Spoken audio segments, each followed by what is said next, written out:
Hi everyone, it's Laura, and today I'm here to talk to you about A Marvellous Light. So this is a book that I had started some point in the past and liked, but I have a notorious habit for getting distracted easily and softy and effing books, even if I really enjoy them. So I went back and rectified the situation, and I actually listened to the whole thing. I don't even remember how far I got in.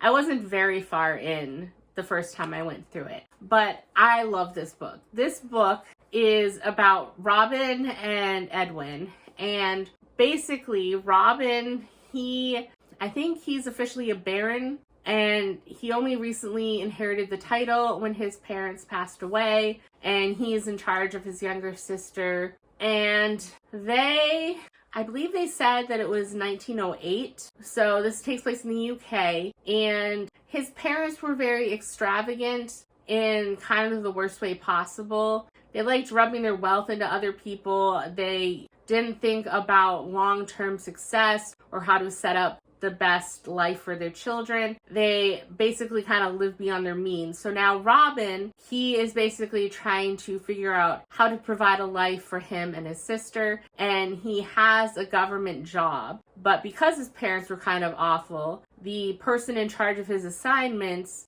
basically tried to shove him off on the most insignificant, out of the way, useless job that they could think to assign him to. Little did they know, he's actually a kind of liaison for the normal government with the magical government, because just like in a lot of other books, this is a world where magic is real, but the magicians are hidden, and only a select few outside of the magical sphere and community are aware that magic is real. So he has a new position in this office, but little does he know he's not supposed to be there, because normally the people that are in that position are people that come from magical families but have no magic themselves. So if we're going with Harry Potter terms, they're a squib. So he has none of that lineage, and they're confused. Edwin is the representative from the magical council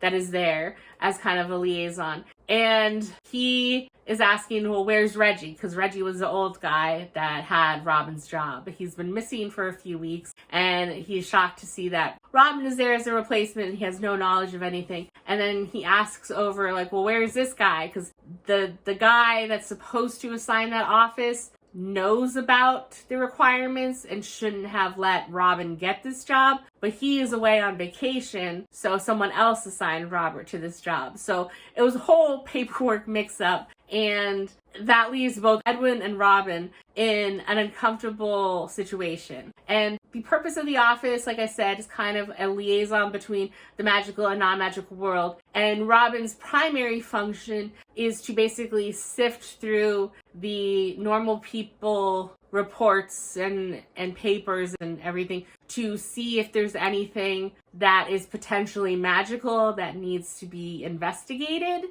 And he has a secretary in their office. She also has no magic, but she's from a magical family. So they're kind of the ones that are in charge of doing this research. Well, unfortunately for Robin, when he first gets his mind kind of blown about, magic exists, this is a thing, this is actually real, this is your job. And he's like, well, I gotta find a way out of here because I don't belong here. Edwin is thinking the same thing. He's out and about later, and Robin gets accosted by a man using a spell that kind of blocks Robin from seeing his face. He says it's kind of like from the neck above, he just sees fog. And then he's under some sort of spell where they loop a piece of string around his wrist, and he can't move of his own volition without the permission of the person. And he's led into a back alley where there's two other people with the fog masks, and he's basically interrogated,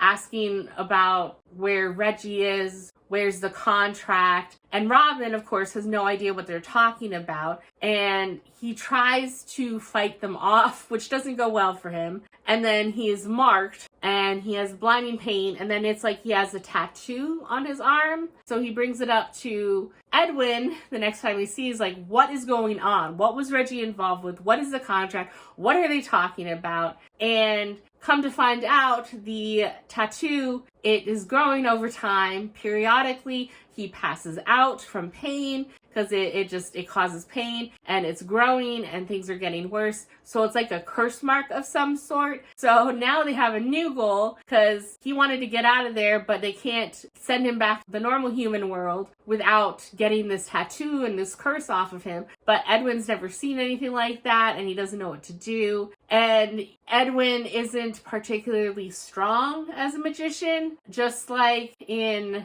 other fantasy or magical worlds that I've seen, or for more recently, for my example of Solo Leveling. With a magician, you have a certain amount of power, and that's what you get. And some of them have immense magical power, others not so much. Edwin has a very tiny amount of magical power, and he's actually looked down upon by quite a few people in the magical community because he comes from a very powerful line, and his father and his brother are both, and even his sister, are very powerful, but he is not. So he has his own insecurities. So they go on a journey to try and, one, figure out what Reggie was involved in, what this contract might be that they're willing to curse a random person, and two, get this curse mark off of Robin. And along the way, they find out that they both have inclinations towards other men, which, like I said, this is in the UK in 1908, so that is actually illegal. And so they have to be more discreet, and you see somewhat some of the ways that they have subverted society with certain pamphlets or unmarked books or literature, and how relationships are in that way, where a lot of times it's more just physical and one time per partner, and it's very unusual to have a long-time companion. But they butt heads when they first meet because Edwin is definitely more of a scholar who's very pale, seems like he never sees the outside world. Robin is very much more of an athletic, brawn over brains type person. He's still very smart, but just in a different way. But he's very proud of his athleticism. And Edwin is, from his upbringing and from being looked down upon, he is more standoffish and sarcastic and tries to maintain a certain sense of decorum and distance. Robin is more genial and friendly and willing to converse and make friends with anyone. So they kind of butt heads at first, but through their journey, they grow closer together. And I just love this book. I wasn't sure the twists and turns that they would go on, seeing how they go about trying to break the curse and what the heck Reggie was involved with. I never really quite knew what was going on, and I just had to keep reading until the end. It was wonderful. I'm really happy that I did finally finish this book. I gave it 5 stars, and this is an odd one because I have to look up what it's actually classified under, because like I said, it has magic. It's kind of magical realism, and it's romance because a lot of it is Edwin and Robin together. But this is part of a trilogy, and each trilogy focuses on a different couple, but there is one overarching goal along with the plot line about what Reggie was involved with. You learn more about it in this book, and there is something that happens towards the end of the book, but it is still very much an overhanging threat. And so when you look in book two is actually Robin's sister, and she is on a boat somewhere, and she ends up having a romance with another woman on the boat, and she's doing something for this magical mystery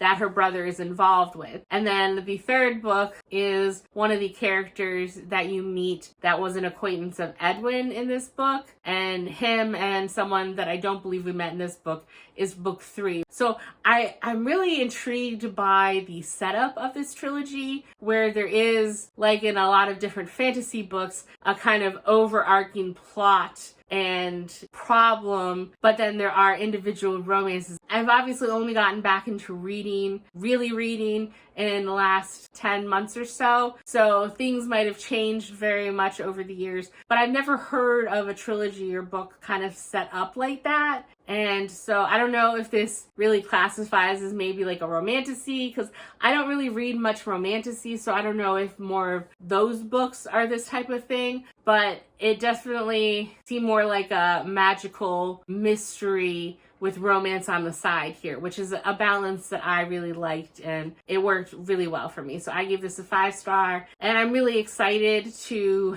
listen to the second book. This is the only book of the trilogy I have, but the other 2 are on audiobook, so I'm probably going to listen to them before I decide to purchase them if I like them enough. I don't need more books at this point in time. I need to clear out some more space before I just go buying books again. But I really like this book. I'm so happy that I finally read it, and if that sounded at all interesting to you, I would highly recommend. And that's it for this video, and I will see you in the next one. Bye!